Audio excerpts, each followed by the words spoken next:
হযরতে আনাস তো আপনার খাদেম, ইয়া রাসূলুল্লাহ আপনি আপনার খাদেম আনাসের জন্য একটু দোয়া করেন।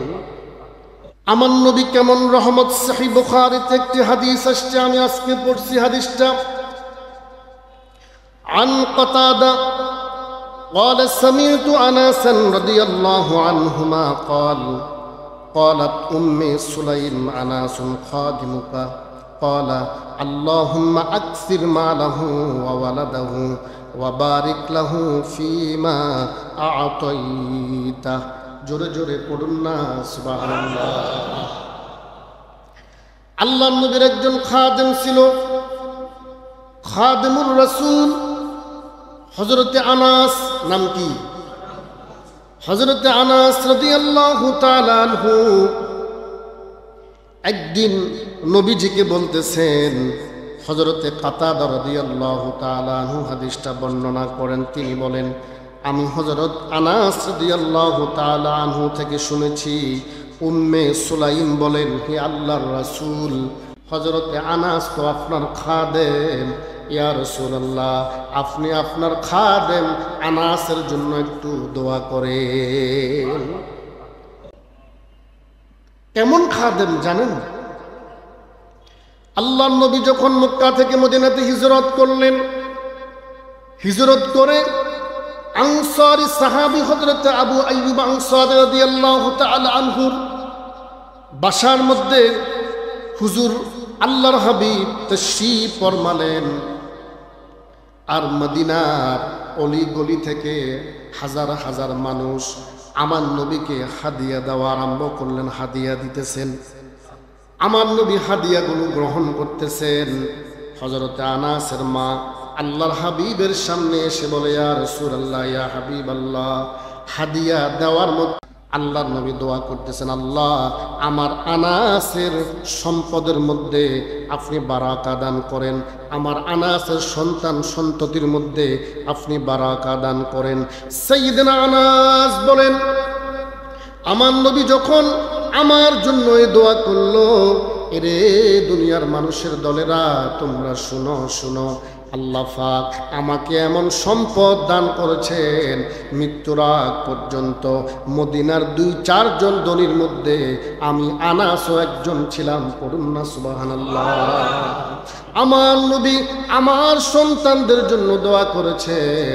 ও দুনিয়ার মানুষেরা তোমরা শুনো, আল্লাহ রাব্বুল আলামিন আমার নবীর দোয়ার বরকতের কারণে আমাকে 100 জন সন্তান দান করেছেন। পড়ুন সুবহানাল্লাহ। কতজন? কত জোরে বলেন, কতজন? 100টি সন্তান আল্লাহ পাক আমাকে দিয়েছেন। সুবহানাল্লাহ। আমার নবীর বরকতের কারণে, দোয়ার বরকত। আজকে তো আমরা দোয়া করি না, দোয়াও বেদাত। আল্লাহর হাবিব বিদায় হজের মধ্যে আরফাতের ময়দানে 1.25 লক্ষ সাহাবীদেরকে নিয়ে দোয়া করেছেন। হাদিস আছে, আল্লাহর নবী সালাতে ইস্তিসকা পড়ে বৃষ্টির জন্য হাজার হাজার সাহাবীদেরকে নিয়ে দোয়া করেছেন। আজকে আমার কিছু ভাই অতি জ্ঞানী হইয়া বলে সম্মিলিত মুনাজাত জায়েজ নাই। ও ভাই, আপনি যে বলেন সম্মিলিত মুনাজাত জায়েজ নাই, তাহলে আমার নবী যে সাহাবীদেরকে নিয়ে আরফাতের ময়দানে জাবালে রহমতের চূড়ার মধ্যে হাজার হাজার 1.25 লক্ষ সাহাবীদেরকে নিয়ে দোয়া করেছেন, বৃষ্টির জন্য হাজার হাজার সাহাবীদেরকে নিয়ে দোয়া করেছেন, আমার নবী মনে হয় বেদাত করেছে। বর্তমান জ্ঞান ফাফিদুল্লাহ এটাই বলবেন। আহা, আল্লাহ পাক বুঝার তৌফিক দান করুক। আমার নবী কেমন রহমত দেখেন। এই ইহুদিগুলা শুধু বর্তমানে মুসলমানদেরকে কষ্ট দিচ্ছে তা না, আমার নবীকেও কিন্তু কত কম কষ্ট তারা দেয় নাই। আমার নবীকেও কম কষ্ট তারা দেয় না। আজকে আমি 2টা হাদিস বলে আমার বক্তব্য শেষ করব। এই ইহুদিগুলা আমার নবীকে কেমন কষ্ট দিয়েছেন দেখেন। সহিহ বুখারীর বর্ণনা,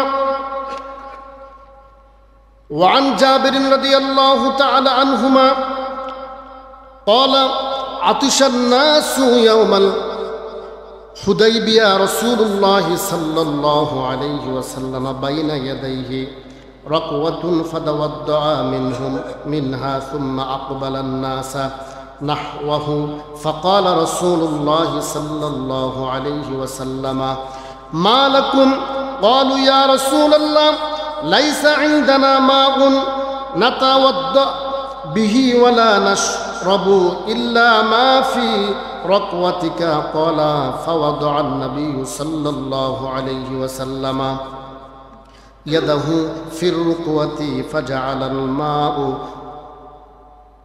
يفور من بين أصابعه كأمثال العيون قال فشربنا وتوضعنا فقلت لجابر كم كنتم يومئذ قال لو كنا 100,000 لكفانا كنا 15 জোরে জোরে পড়ুন না সুবহানাল্লাহ। এই ইহুদি বেঈমানগুলো আমার নবীকে কম কষ্ট দেয় নাই। এই হাদিসটা হলো আমার নবীর শান সম্পর্কে ইহুদিদের কথা। আমি অন্য হাদিসের মধ্যে বলবো আমার নবী কেমন রহমত। হুদাইবিয়ার সন্ধি মদিনা থেকে একটু দূরে একটা জায়গার নাম, ওই জায়গার নাম হলো হুদাইবিয়া। আল্লাহর হাবিব মক্কা থেকে মদিনাতে হিজরত করার পরে নবীজির জন্ম যেহেতু মক্কায়, খানায় কাবা মক্কায় অবস্থিত, কাবার কথা নবীজির বারে বারে মনে পড়ে যায়।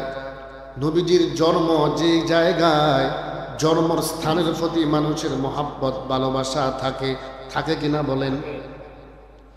আপনি পৃথিবীর যে প্রান্তে যান আপনার ভালোবাসা থাকবে বাংলাদেশের জন্য, কারণ আমার আপনার জন্ম বাংলার ভূমিতে। এর জন্য নবীজি বলেছেন হুব্বুল ওয়াতন মিনাল ঈমান, দেশপ্রেম ঈমানের অঙ্গ। আপনি যখন বহির্বিশ্বে কোথাও বিদেশে যাবেন, আপনার দেশের একজন ভাইকে যখন আপনি পাবেন এমন খুশি লাগে, সে আপনার আত্মীয় না, আপনার কিছুই হয় না। এত মোহাব্বত কেন? বলে এই লোকটা আমার দেশের একজন বাঙালি ভাই। নবীজির মক্কার জন্য, খানায় কাবার জন্য নবীজির মোহাব্বত ভালোবাসা। 1500 সাহাবীদেরকে নিয়ে নবীজি 628 খ্রিস্টাব্দে যখন মক্কার দিকে রওনা দিলেন, হুদাইবিয়া নামক জায়গার মধ্যে এই বেঈমান কাফের বেঈমানগুলো, মুশরিকগুলো আমার নবীর পথ বন্ধ করে দিলেন।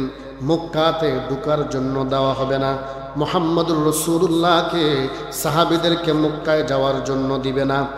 আল্লাহর মেহেরবানি, আল্লাহ পাকের দয়া, আল্লাহ পাক রব্বুল আলামিন আমার নবীকে সাহায্য করেছেন। এই বেঈমানগুলার সাথে এক পর্যায়ে নবীজির একটা চুক্তিবদ্ধ আবদ্ধ হয়, যেই চুক্তিবদ্ধকে বলা হয় হুদাইবিয়ার সন্ধি। যারা ইতিহাস পড়েছেন তারা জানেন এই হুদাইবিয়ার সন্ধি করার কারণে মুসলমানদের উপকার হয়েছে, বেঈমানেরা বুঝে নাই। আল্লাহর পক্ষ থেকে সেটা হয়েছে, কথা বলেন ঠিক কিনা? পরবর্তী বছর আমার নবী সাহাবীদেরকে নিয়ে উমরা করেছেন। সন্ধি হওয়ার পরে এই সন্ধিটা অনেক লম্বা একটা সন্ধি, আমি সেই দিকে কথা বলবো না। আমার নবী কেমন রহমত, আমার নবী কেমন বরকত। এবার 1500 সাহাবী, সামান্য পানি ছিল, খাবার অত বেশি ছিল না, সামান্য খাবার ছিল। খাবার শেষ হয়ে গেছে, পানিও শেষ হয়ে গেছে। এবার একজন সাহাবী বলতেছেন ইয়া রাসূলুল্লাহ, ইয়া হাবিবাল্লাহ, নবী গো, আমাদের ওযু করার জন্য কোনো পানি নাই, খাবারের জন্য কোনো পানি নাই। আর আমার নবীর কাছে সামরার পাত্র ভর্তি একটা পানি ছিল, সামরার পাত্র। নবীজির কাছে সামান্য একটু পানি ছিল। আমার নবী ওই পাত্রের মধ্যে 2 হাত মোবারক চুবাইয়া দিলেন। চুবাইয়া আমার নবী 2 হাত মোবারক উপরের দিকে উঠালেন। সাহাবীরা বলতেছেন আমার নবীর হাত মোবারক থেকে ঝর্ণার মতো পানি পড়া আরম্ভ হলো। আমরা 1500 সাহাবী ওযু করলাম, তৃপ্তি সহকারে পানি পান করলাম। এরপরে নবীজি যখন আবার হাতগুলো এভাবে করে ফেললেন, পানি বন্ধ হয়ে গেল। রাবি যিনি সাহাবী হযরত জাবের রাদিয়াল্লাহু তাআলা আনহুকে জিজ্ঞেস করা হলো, পরবর্তীতে একজন তাবি সালিম রহমতুল্লাহি আলাইহি বলতেছেন, হে জাবের, সেই দিন তোমরা কতজন ছিলা? ওই সাহাবী বলতেছে, ওই তাবি বলতেছেন, সেই দিন তোমরা কতজন ছিলা? দেখেন, রাবি যিনি হাদিস বর্ণনা করেছেন জাবের রাদিয়াল্লাহু তাআলা আনহু, সরাসরি ডাইরেক্ট কোনো উত্তর দেন নাই। তিনি বলেছেন, ও আমার সালাম, তুমি যে প্রশ্ন করলা সালিম আমরা কতজন ছিলাম, শুনো, আমরা যদি সেদিন 1,00,000 থাকতাম, ক্বালা লাউ কুন্না মিয়াতা আলফ, ওই দিন যদি আমরা 1,00,000 হতাম, পানির সমস্যা হতো না, আমাদের খাবারের সমস্যা হতো না।